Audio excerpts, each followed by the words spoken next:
ये कार्यक्रम सत्य घटनाओं से प्रेरित है। जिनके साथ ये घटनाएं घटी उसकी वास्तविकता उन्हीं तक सीमित है। भूत प्रेतों और असामान्य विषयों के होने पर चैनल कोई दावा नहीं करता और न ही प्रोत्साहन करता है। Hi Sumanto. Hi Nancy, how are you? I am good. Nancy, आपने मुझे फोन पे बताया था कि जब आपने अपना फोन रिपेयर करवाया उसके बाद आपके साथ कई ऐसे इंसिडेंट्स हुए जिनकी कोई एक्सप्लेनेशन नहीं है। I want to know the full story. Actually I was in college second year और मेरा नया फोन गलती से पूल में गिर गया। घर पे बताती तो ऑब्वियसली डांट पड़ती, तो मैंने सोचा बिना किसी को बताए रिपेयर करवा लेती हूँ। मेरे एक फ्रेंड ने मुझे ओल्ड मार्केट में एक शॉप के बारे में बताया कि वहाँ पे बहुत चीप में फोन्स रिपेयर होते हैं। मैं उसी शाम कॉलेज के बाद वहाँ गई। हेलो हेलो, कोई है? हेलो, कोई सुन रहा है? अचानक से एक बौना आदमी न जाने कहां से मेरे सामने आ गया। वेल, हेलो, मैं हूं ना। वो बहुत अजीब था। उसके चेहरे पे एक अजीब सी स्माइल थी, जैसे कि वो कुछ ऐसा जानता है जो कोई नहीं जानता, और उसके दांत ही नहीं थे। मैं उसे देखकर थोड़ा डर गई, लेकिन आई थॉट कि जल्दी से फोन रिपेयर करवा के चली जाती हूँ। नहीं, आज आपका काम नहीं हो पाएगा। कल रात को आकर ले जाना। अरे लेकिन मुझे आज ही चाहिए। आप एक्स्ट्रा पैसे ले लो, थोड़ा अर्जेंट है। ओके मैडम, तो अभी कर देते हैं। वो अंदर गया और बस 5 मिनट में मेरा फोन ठीक करके दे दिया। सिर्फ 5 मिनट? हाँ, मुझे भी ये थोड़ा वियर्ड लगा, पर मैंने फोन चेक किया तो प्रॉपर्ली काम कर रहा था, मानो कभी खराब ही नहीं हुआ था।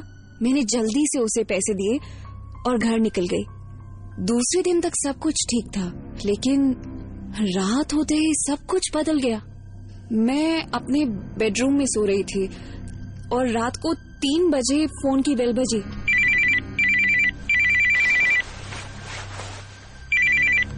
Hello hello hello, Who's this? Hello madam, आपका फोन काम कर रहा है ना? हाँ, फोन ठीक है, दोबारा कॉल मत करना। ये कहकर मैंने फोन रख दिया और मैं सोने चली गई। कुछ देर बाद अचानक से टेप रिकॉर्डर ऑन हो गया। ओ मैडम, ओ मैडम।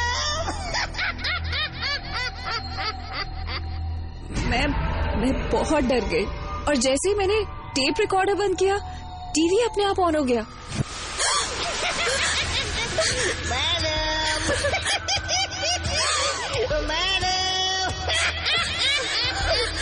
मैं डर के डैड के रूम में गई। डैड दरवाजा खोलिए, डैड प्लीज। अगर डैडी को बताया तो बहुत डांट पड़ेगी मैडम। नया फोन खराब कर दिया।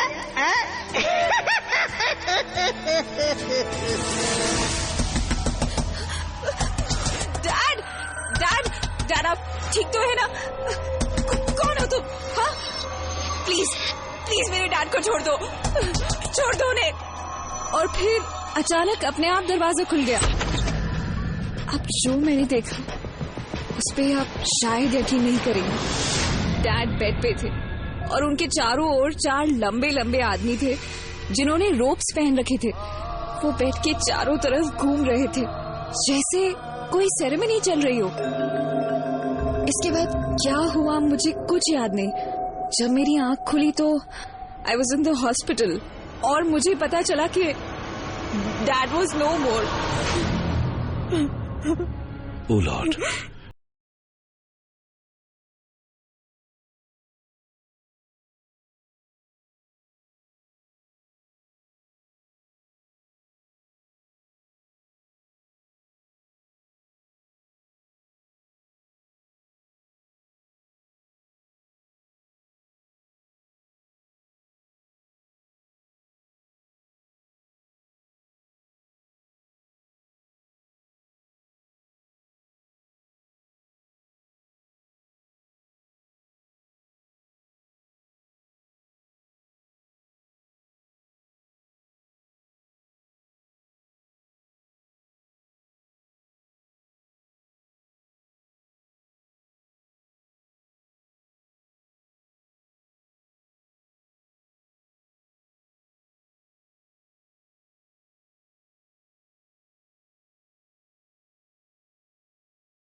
करीब 17th सेंचुरी की बात है।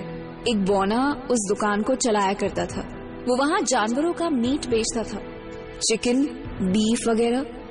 दुकान के सामने मीट मिलता था और पीछे के दरवाजे के उस पार वो जानवरों को काटता था। एक दिन एक आदमी वहाँ मीट लेने आया। वो बहुत ड्रंक था और अपने होश में नहीं था।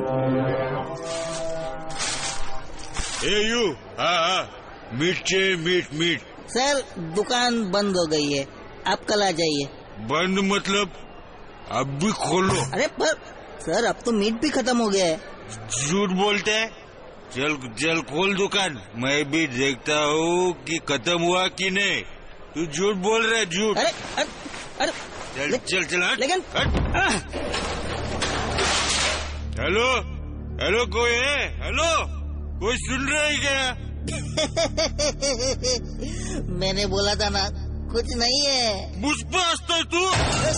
तो मैं लेकर जाऊंगा। सर लेकिन उससे उस बौने को उल्टा लटका दिया। नीट नहीं है। हाँ अब देखता हूँ कैसे नहीं है। सर ये क्या कर रहे हो आप? सर मैंने आपको मजाक नहीं उड़ाया। सर मुझे छोड़ दीजिए। सर मुझे छोड़ दीजिए। सर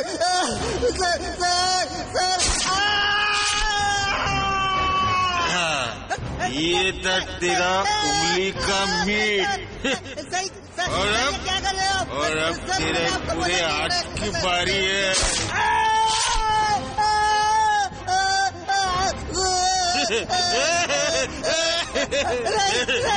मुझे छोड़ दो।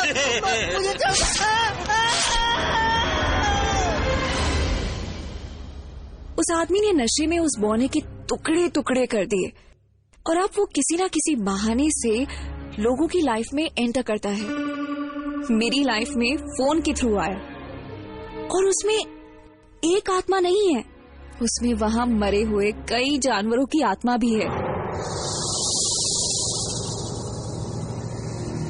जब एक रूह इतनी ताकतवर हो सकती है कि वो हमारा जीना हराम कर दे, तो कल्पना कीजिए कि हजारों शैतानी ताकतें मिलकर क्या कर सकती हैं। उस दुकान के एक और कस्टमर जोसेफ से सुमन तुरे ने बात की। जोसेफ, आप क्यों गए थे उस दुकान पे? मैं वहाँ कुछ ड्रिंक्स लेने गया था। ड्रिंक्स? हाँ, मैं अपने कुछ दोस्तों के साथ पार्टी करने गया था। रात के 3 बजे थे और हमें कुछ ड्रिंक्स चाहिए थी। रास्ते में एक ही दुकान मिली तो guys, I will get it. Hello boss, कोई है? अरे हेलो भाई साहब, कोई सुन रहा है? यस सर, मैं हूँ ना। अरे यार सुन, मुझे कुछ ड्रिंक्स चाहिए थे। अरे सर आप अंदर आके ले लो। है? क्या? चल ठीक है। मैं अंदर गया और मैंने देखा कि उसके हाथों में उंगलियां नहीं थी। मैं डर गया, लेकिन मैंने उसे इग्नोर कर दिया। मुझे लगा कि शायद कोई एक्सीडेंट हुआ होगा उसके साथ। सर उस दरवाजे के पीछे। मैंने दरवाजा खोला और क्या था वहाँ? और मैंने वहाँ खुद को देखा। मतलब आईना था वहाँ पे? एक मिरर था? नहीं, it was a door to hell. उस बौने ने मुझे धक्का दे दिया। Welcome to hell sir.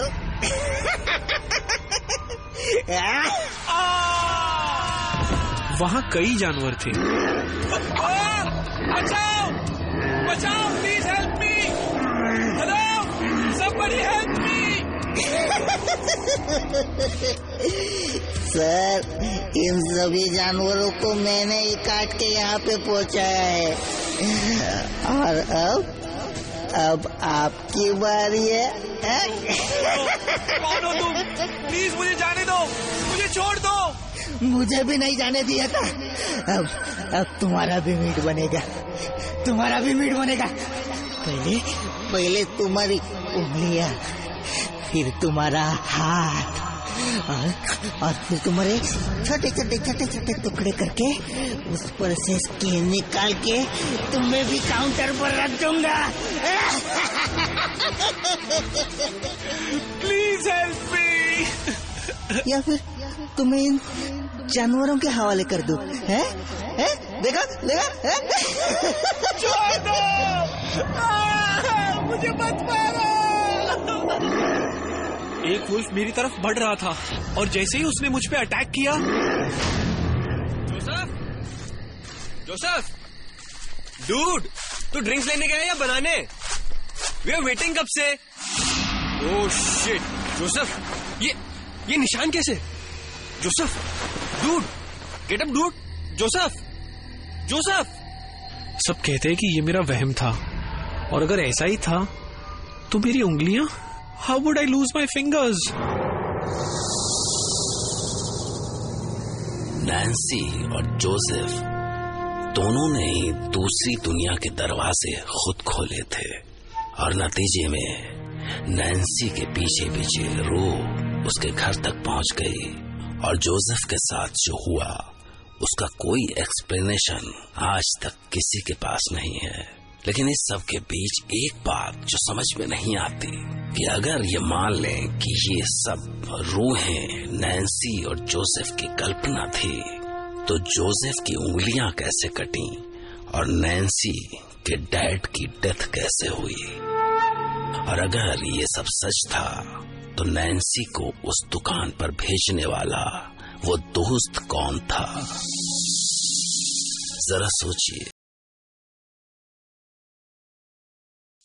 मैं जब हारू माकी के घर पहुंचा तो वो मेरा इंतजार करते हुए मिले, और मैंने उनसे जो पहली बात की वो थी, आई डोंट बिलीव इट। आप क्या, अगर आपकी जगह कोई भी होता, बल्कि उस घटना से पहले मैं खुद यही कहता। इस बात पर भला कोई कैसे यकीन कर सकता है? सवाल ही नहीं उठता। वैसे भी जापानीज सोसाइटी जितनी ट्रेडिशनल है उतनी एडवांस भी। इसलिए उस दिन जब तक मैंने अपने फ्रेंड क्योसातो के साथ जो कुछ हुआ वो नहीं देख लिया, मैं इस बात पर यकीन नहीं कर सकता था। एक्चुअली क्योसातो की फैमिली जब अकीटा में शिफ्ट हुई तो उसे मुझसे दूर जाना पड़ा। वो काफी चुप रहने वाला लड़का था, तो जल्दी कोई उसका फ्रेंड भी नहीं बना। इसलिए हम दोनों कंप्यूटर पर घंटों वीडियो चैट करते थे। ऐसे ही एक दिन मैं कॉलेज से लौटा तो वो भी ऑनलाइन आ गया और हमने चैट शुरू कर दी। हाय क्यों, क्या कर रहा है? कुछ नहीं यार, आज स्कूल में मजा नहीं आया। वो मेरी टीचर है ना, रिको मेनामी, यार बहुत टॉर्चर कर दिए। I mean, हर सेकंड एक नया रिसर्च प्रोजेक्ट। यार यही सब करता रहूंगा तो सिलेबस कब पूरा होगा? अरे यार, स्कूल की टेंशन स्कूल में ही छोड़ दिया कर। पता है आज मेरी एक नई फ्रेंड बनी, वो रेस्टोरेंट है ना जहां हम अक्सर जाया करते थे, वहीं। तू ये क्या कर रहा है? डस्टिंग। बात के साथ साथ काम भी हो जाएगा, नहीं तो बड़ा बोर हो जाता हूँ। तू तो जानता है ना मॉम कितनी स्ट्रिक्ट है। नया बिजनेस भी शुरू किया है उन्होंने, तो वैसे भी वो ज्यादा टाइम नहीं दे पाती घर को। क्यों? हाँ, पप्पी को वॉक कराने कब ले जाओगे? और तुम्हें लॉन्ड्री भी जाना है, याद है ना? देखा, बस अभी मॉम, तुम आराम से जाओ, मैं सब देख लूंगा। ठीक है बेटा। अरे ये तेरी पिक्चर दिखनी कैसे बंद हो गई? पता नहीं, कोई पॉपअप है, पर ये चैट के बीच में कैसे आ गया? क्यों, तेरे कॉम में पॉपअप ब्लॉकर नहीं है क्या? अरे है यार, तभी तो पता नहीं कैसे आ गया। पर पॉपअप में है क्या? एक रेड विंडो है। What? Red window? You know ना what it means? Yes I know, it's the curse popup. God, what is it saying now? कुछ भी कहे, आई डोंट बिलीव इट। वो कह जरूर रहा था कि उसे इन सब में विश्वास नहीं है, पर उसकी आवाज में डर था। तभी कोई आवाज आई, शायद पॉपअप विंडो से। Do you like it? क्या मतलब है इसका? ये बोल रहा है डू यू लाइक इट? मैंने भी सुना। तो मैं क्या जवाब दूं? पागल हो गया है क्या? कोई जवाब मत दे, बंद कर दे इस विंडो को। आई एम ट्राइंग यार, कब से यही तो कोशिश कर रहा हूँ, बंद नहीं हो रहा। It's not going. तो पावर सप्लाई बंद कर दे, तब तो बंद होगा ना। गो फास्ट, जल्दी कर। हाँ अभी जाता हूँ। डैम, नहीं, इट्स नॉट हैपनिंग। बंद नहीं हो रहा हरू। क्या क्या बंद नहीं हो रहा? स्विच? नहीं, वो तो मैं बंद कर चुका हूँ, पर पीसी बंद नहीं हो रहा। It's not shutting down. तब तो ये वही है, पक्का वही है, द रेड रूम। होने दे रेड रूम, बकने तो इसको जो मना है। I will not reply. Answer please. Don't answer क्यों? बिल्कुल जवाब मत देना। I didn't get you, dear. बिल्कुल चुप रहना, बोलने दे इसे। Say something please. Say yes or no. चुप रहना क्यों? जैसे खड़े हो खड़े रहो, हिलो भी मत। इसे पता भी नहीं चलना चाहिए कि तुम रूम में हो भी या नहीं। If you don't say anything, I will believe you like it. हरू मैं क्या करूं? अगर मैं कुछ भी नहीं बोला तो इसके लिए तो हाँ ही है ना? I will count up to 5. 1, 2, 3. जल्दी बता क्या करूं? 4. चुप रह, बिल्कुल चुप। 5. I take your silence as a yes. ये पूरा स्क्रीन रेड हो गया हरू। Do you like the Raj room? The names of the guests are Anna Yamato, Matsudo, and Kisato. इसके बाद उसने कितने और क्या नाम लिए मुझे कुछ याद नहीं, पर कुछ ही देर बाद वो पॉपअप विंडो बंद हो गया और मुझे क्यों की पिक्चर दिखने लगी। वो सामने वॉल से पीठ टिकाकर ऐसे बैठा था जैसे उसमें जान ही ना बची हो। क्यों? क्या हुआ तुम्हें? डोंट वरी, क्यों? कुछ नहीं होगा। सुना तुमने? कुछ नहीं होगा तुम्हें।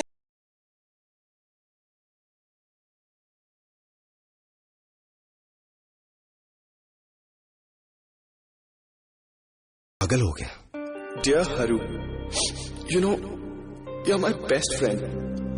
मुझे बहुत दुख है यार कि मैं तुम्हें छोड़कर यहाँ अकीता चला है, पर मैं क्या करता, मॉम और डैड के साथ आना पड़ा। काश मैं हमेशा तुम्हारे साथ रह सकता, बास्केटबॉल खेलता, पार्टी करता, तुम्हारे पुराने जोक सुनता और खूब सारी मस्ती करता, पर क्या करूं यार, मुझे जाना पड़ रहा है। Sorry Haru, I am sorry, but bye bye Haru, तुम्हारा बेस्ट फ्रेंड क्योसातो। लेटर पढ़ते ही मैंने उसे फोन लगाया, चैट पे कांटेक्ट करने की कोशिश की, पर ना उसने फोन उठाया ना वो ऑनलाइन आया। मैं अपनी मॉम के पीछे पड़ गया कि मुझे क्यों के पास जाना है। बड़ी मुश्किल से वो मुझे भेजने के लिए तैयार हुई, पर जब मैं उसके घर पहुंचा तो ये कैसे हुआ आंटी? बालकनी से 17th फ्लोर नीचे उसकी बॉडी मिली हमें। क्यों किया होगा उसने सुसाइड? कोई प्रॉब्लम थी तो वो मुझे बताता ना, या फिर अपने डैड को बोलता। हमारा एक वही तो था।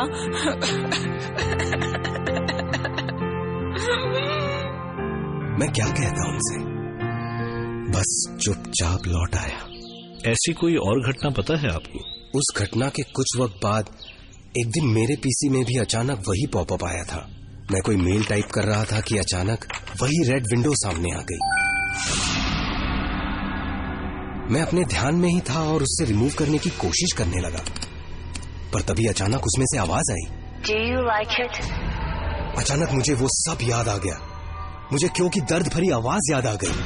क्या करूं यार, मुझे जाना पड़ रहा है।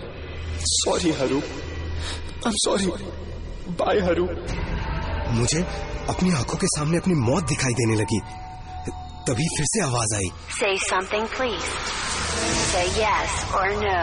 नो नो नो, तूने सुना? I said no. Trust me, dear. It's the best place in the world.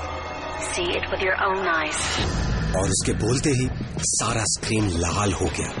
अब उस पर और कुछ नहीं था, सिर्फ लाल रंग। और फिर आवाज आई। Do you like the Raj room? मैं समझ गया कि मुझे भी क्यों के पास जाना पड़ेगा। मुझे अपनी पैरों के नीचे की जमीन हिलती हुई सी लगी। मुझे कुछ समझ में आता कि तभी डैड अंदर आए। हरू रन, अर्थक्वेक आया है, कांट यू फील इट? चलो जल्दी रन। उन्होंने मेरा हाथ पकड़कर मुझे अपनी तरफ खींचा। Come on, everybody is out. तुम्हारी माँ भाई सब चले गए। हटो हटो, जाने दो प्लीज, रास्ता दो, रास्ता प्लीज। हम सब भाग के एक प्लेग्राउंड में पहुंच गए। तभी बहुत जोर की आवाज हुई और हमारी 30 फ्लोर की बिल्डिंग किसी सैंड आर्ट की तरह जमीन पर आ गई।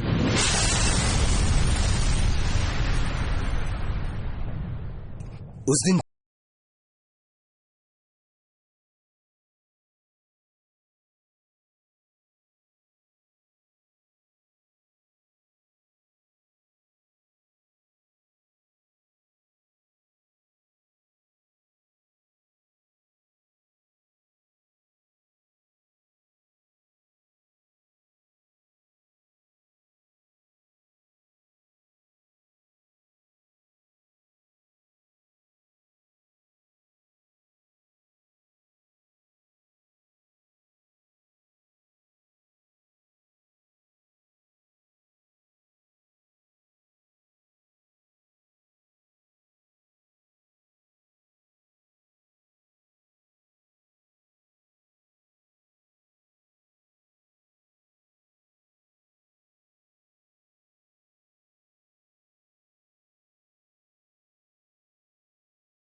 और शायद तभी से ये curse of the red room शुरू हुई।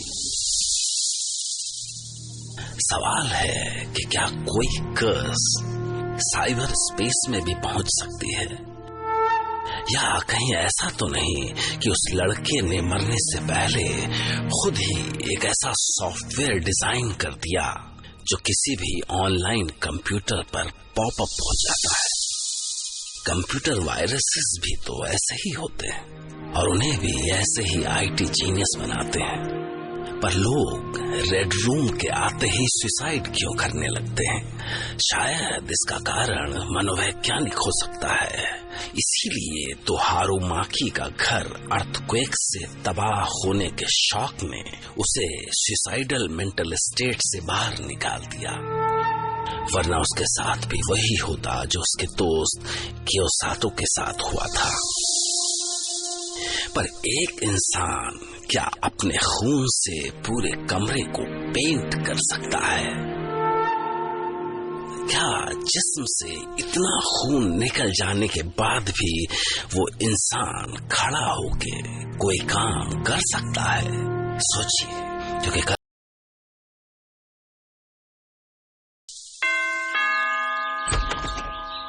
सुमंतो, प्लीज कम इन।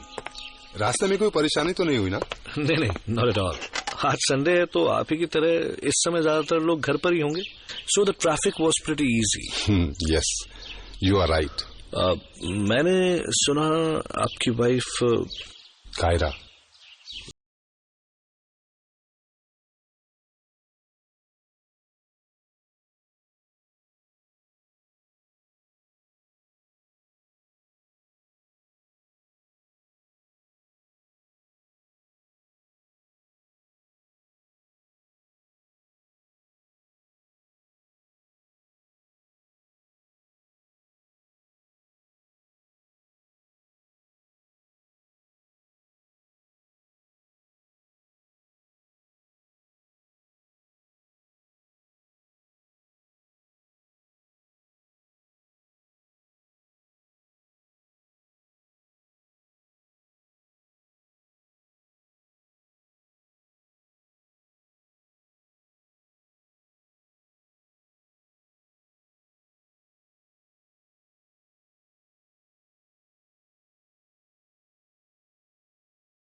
सिर रख के दुनिया से जाऊं, पर एक दिन उसके मन में जाने क्या आया कि सुनो, अगर हमारी कोई बेटी होती तो पता है मैं उसका नाम क्या रखती?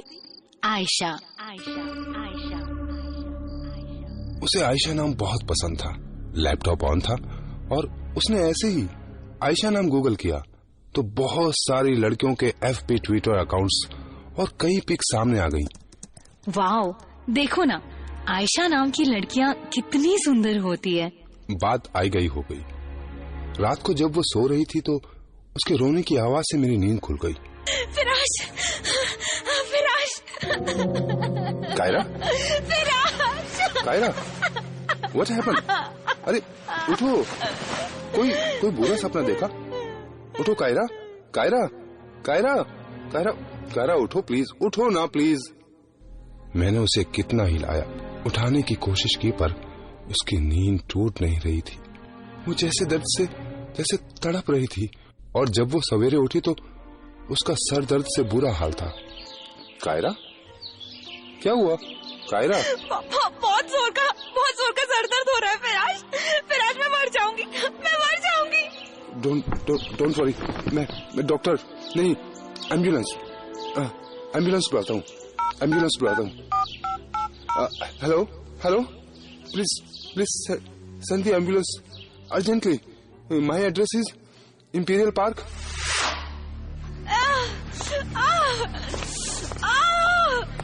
प्लीज सी हर, पता नहीं कैसा हेडेक है। डॉक्टर्स ने सारे स्कैन सारे टेस्ट कर लिए पर कोई नहीं जान सका कि उसे हुआ क्या है, और वो शाम तक मुझे छोड़ के चली गई, मेरी जिंदगी की सारी खुशियां अपने साथ लेकर। सॉरी बट इसका आयशा कर्ज से क्या कनेक्शन है? एक्चुअली आयशा कर्ज है कि जो भी उसकी पिक्चर्स देखता है आयशा उससे रिवेंज लेती है। उसे वो ही दर्द सहना पड़ता है जो कभी आयशा ने सहा था। और शायद कायरा जब नेट पर आयशा नाम सर्च कर रही थी तो उसने अननोइंगली गूगल पे वो पिक्चर्स देख ली। It's shocking. I mean how is it even possible? Ayesha village की एक सुंदर शाई गर्ल थी। फिर वो 1984 में काम करने के लिए कुआलालंपुर आ गई। बदकिस्मती से उसे एक रेयर बीमारी थी, फोटोफोबिया, जिसके चलते तेज लाइट से उसका सर दर्द से फटने लगता था। वो दर्द से पागल सी हो जाती थी, इसीलिए वो हर वक्त ब्लैक गॉगल लगा के रखती थी। और उसने अपने सारे जानने वालों से उसकी फोटोज क्लिक करने के लिए मना कर रखा था, क्योंकि कैमरा की फ्लैश लाइट उसकी जान भी ले सकती थी। एक शाम उसकी कंपनी में पार्टी थी। Hey Aisha, what's up you shy girl? Zara, come on, let's dance. Let's have some fun यार। हाँ चल let's go। Hey Aisha, Kayla, smile। No please, मैंने कहा ना नहीं। Danish please no, I said ना please don't take my pictures. अरे क्या हुआ? अरे Ayesha, oh my God, Ayesha, what did you do Danish? पागल हो गए हो क्या तुम? Don't you know she has a problem? She is photophobic. यार मुझे कैसे पता होगा? How would I know? Somebody call for the doctor. Please somebody call for the doctor. Wait, let me call for the ambulance। Ayesha 3 दिन तक hospital के एक अंधेरे कमरे में रही, और जब वहां से निकली तो डॉक्टर्स ने उसे लंबे आराम के लिए एडवाइस किया। कई दिनों तक वो मेडिकेशन पर रही। वो दिन भर अपने कमरे में रहती थी। उसका काम भी छूट गया था। महीने भर बाद जब वो कुछ ठीक हुई तो उसने अपने गांव लौटने का फैसला किया। रात को वो सामान लेकर बस स्टेशन के लिए निकली, पर वो कुछ आगे ही गई होगी कि अचानक एक कार ने सामने से आकर उसका रास्ता रोक दिया, और कार में से 4 गुंडे निकले। कहाँ जा रही है? क्या माल है भाई? क्या है? Who are you? I said let me go. देखो मैं पुलिस को बुलाऊंगी। हाँ, I'll call the police. गाड़ी में डाल दो इसको। छोड़ो मुझे। मैंने कहा ना। नहीं। चल नाटक मत कर, दिमाग की हड्डियां। अरे गाड़ी में डाल दो इसको।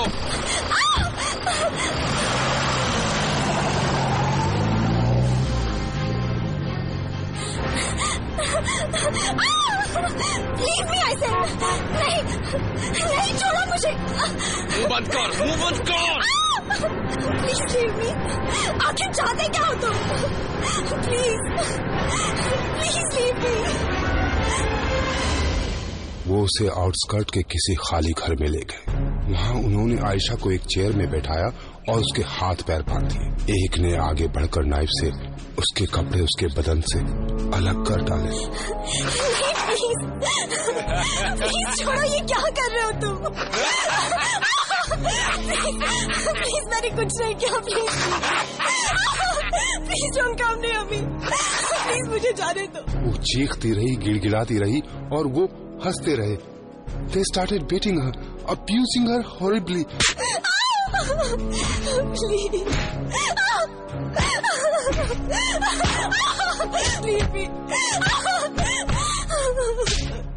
तभी उनमें से एक ने कैमरा निकाला और उसकी पिक्चर्स लेने लगा।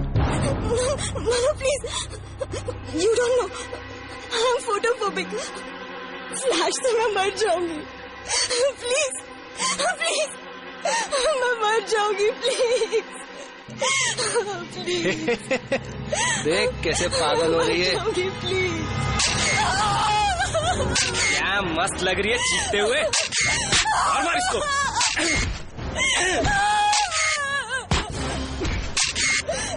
मुंह बंद कर, मुंह बंद कर, बंद कर मुंह। आवाज निकली ना गला दबा दूंगा तेरा। अरे रो क्यों रही है? मजा नहीं आ रहा तुझे?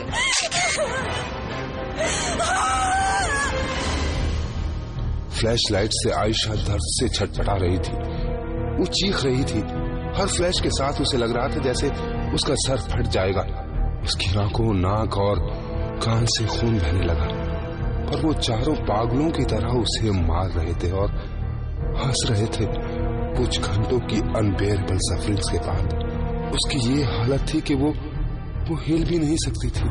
उन्होंने उसे उठाकर कार में डाला और ले जाकर एक ब्रिज से तालाब में फेंक दिया। पर उसे तालाब में फेंकने से ठीक पहले जिस बात पर उन्होंने ध्यान नहीं दिया वो थी आयशा की चीख। वो चीख चीख के कह रही थी, जल्दी फेंक, जल्दी फेंक। मरोगे, तुम चारों मरोगे। भूलना मत, जिसने भी मेरी पिक्चर्स देखी वो सब मरेंगे। वो सब मरेंगे। मैं मारूंगी उन्हें। मैं मारूंगी। जल्दी बैठ। अगली सुबह वो चारों फोटो स्टूडियो गए। उन्होंने पिक्चर्स डेवलप कराई और फोटो लेने से पहले फोटो स्टूडियो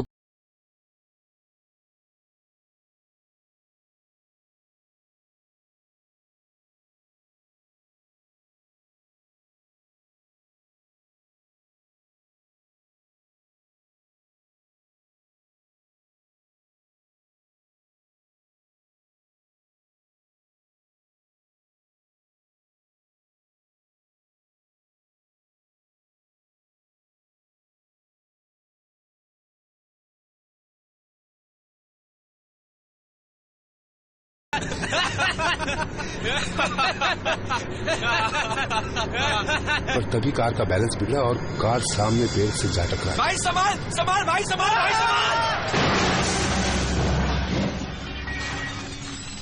उनमें से जो ड्राइव कर रहा था, पेड़ की एक टहनी उसके सर के आर पार निकल गई।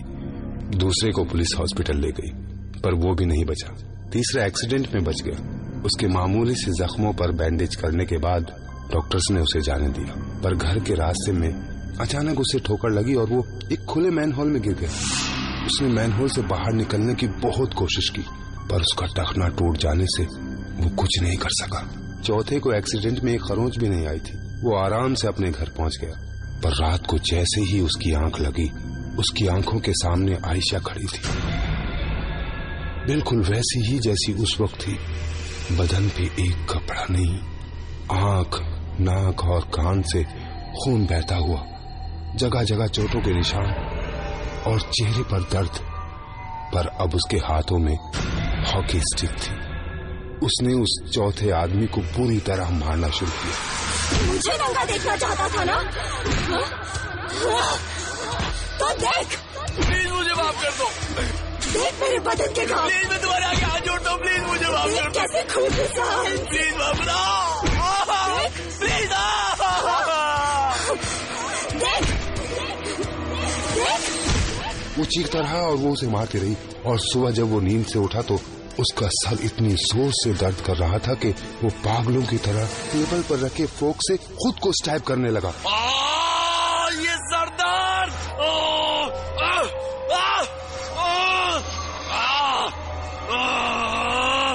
फिर खून से नहाया हुआ वो सीधे पुलिस स्टेशन की ओर भागा। Officer, officer, please arrest me. Officer, please arrest me. वो मुझे मार डालेगी, वो मुझे मार डालेगी। Please arrest me officer, please. मैंने एक लड़की को मारा है, रेप किया है मैंने उसका। Please arrest me officer, please arrest me. वो मुझे मार डालेगी। पुलिस को बहुत देर बाद समझ में आया कि वो चाहता क्या है। उन्होंने उसे लॉकअप में डाला और आयशा की बॉडी ढूंढने के लिए निकल गए। पर लॉकअप में भी उसकी जान कोई नहीं बचा सका। कुछ घंटों में ही उसने लॉकअप की दीवारों पर सर मार मार के अपनी जान ले ली।